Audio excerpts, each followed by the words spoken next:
Mr. Souls. My name is Albert Souls, lifetime resident of the city of Bessemer, 53 years, educated in the city of Bessemer, went on to Alabama A&M University in 1979 to receive a BS degree. 1983 received an MA degree from the University of Alabama, Tuscaloosa. In 2001 received an educational specialist degree from University of Alabama at Birmingham. I've been the council for this district, District 5, for the past 4 years, and I think the people in District 5 and in the city of Bessemer have saw the work that I've done. Don't speak very loud, don't speak augmentated, but I get the job done. I've served on several boards here in the city, the longest being the Housing Authority Board for 15 years.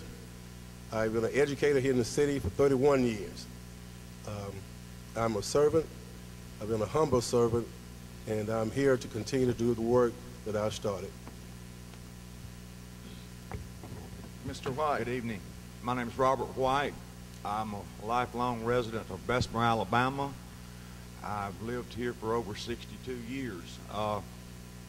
I'm not a politician. I'm just a private citizen of Bessemer that wishes to represent the people in District 5 and try to bring back some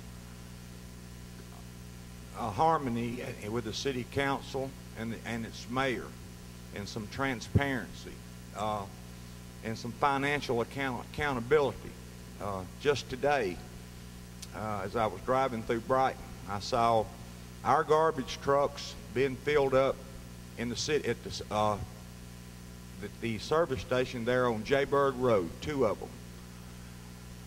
As you all know, here a while back, we had over $12,000 that was spent in a 24-hour period for gasoline, supposedly, at one of those service stations on Jaybird Road. I think every credit card or gas credit card that's in people's pockets here in the city of Bessemer needs to be picked up. Your time is up. You. Okay, now we'll address the 3 questions. First question.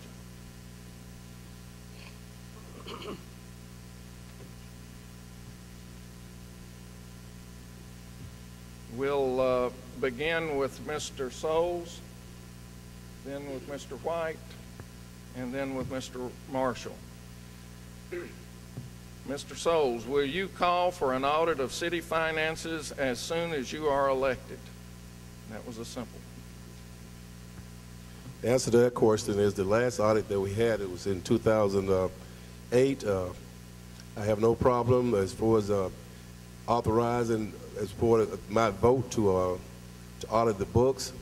I think I've been very transparent myself, and as far as my dealings as a city council member, I think the citizens need to know, how much money the city have or don't have, and what your money is spent on. 4 years ago, I said I wouldn't waste your money, and I haven't. Have not taken out one trip, not one dime as far as discretionary money to politic or whatever off of that. So yes, I have no problem voting to have a current audit. Thank you. Mr. White, I'll restate the question. Will you call for an audit of city finances as soon as you are elected? Yes, I will, and I have been an advocate of an audit of this city either through the state auditors or a public firm or private firm for over 10 years now. I don't understand how any city or any business could sit and not know how much money you have, yet vote to spend hundreds of thousands of dollars on police cars, street and sanitation equipment, and not know whether you've got the money to pay for it. I think that anybody that takes this office as a council member or a mayor that doesn't request an audit immediately would be going into something blindly that will come back to haunt them later. Thank you. Mr. Marshall, I'll restate the question. Will you call for an audit of city finances as soon as you are elected? I most certainly would. I mean, it's simply ludicrous, in my opinion, that We have expenditures and allocations made for different projects. You know, I dare say at this point, most of us as citizens really know the financial condition of the city. So how can you sit on the council, expend money, and really not know where we are financially? I believe it's important that citizens know emphatically where we stand financially.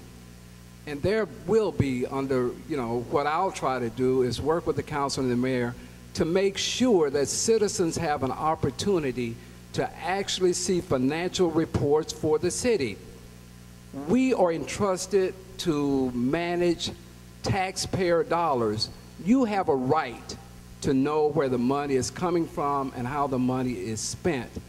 I will be working towards getting an audit and then making financial statements available to the public on a routine basis. That's very important.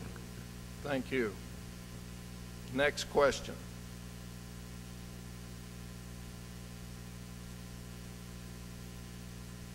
And we'll begin with Mr. White, then Mr. Marshall, and then Mr. Souls.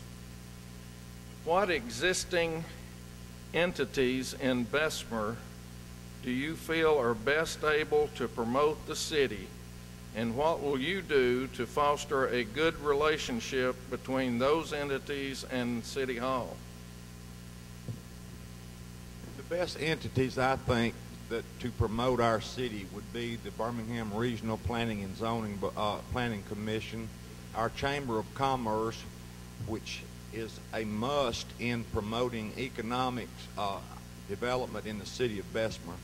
We have 5 of the most important things, and three of these things most cities don't have. Number 1, our children and our grandchildren are the most important part of this city. Number 2, our Chamber of Commerce. We have our own water system. We have our own electric system. We have our own airport. They're not promoted. And until we promote them, market them, and get out here and get some economic development going with people with those 3 things there, that is an incubator that no other city around us has. But it's not promoted at all. Thank you. Mr. Marshall, I'll read the question again. What existing entities in Bessemer do you feel are best able to promote the city, and what will you do to foster a good relationship between those entities and City Hall? Well, as I mentioned earlier, most of my background is in marketing and public relations. I understand the importance of promoting that which we have that's positive. I believe that the Chamber of Commerce is an entity that we have not utilized to their full capability. I will be pushing for more allocations for the Chamber and getting behind the Chamber. But it takes working with the Chamber. It takes creating partnerships with the business owners. It takes creating partnerships with the citizens to understand that we've got some valuable resources and assets in this area. But it's kind of like only we know about it. But we've got to do a better job, and I will work hard with the Chamber, the business leaders, and the citizens to make sure that we get the word out to the larger community of the great things that we have in Bessemer, Alabama, because we've got some assets that are just sitting here. They're ripe, they're ready to burst open, and we're poised to be a real force in Western Jefferson County. But we've got to do a better job, and cooperatively, I believe that we can do a better job to really get the word out on what we've got here in Bessemer. Thank you.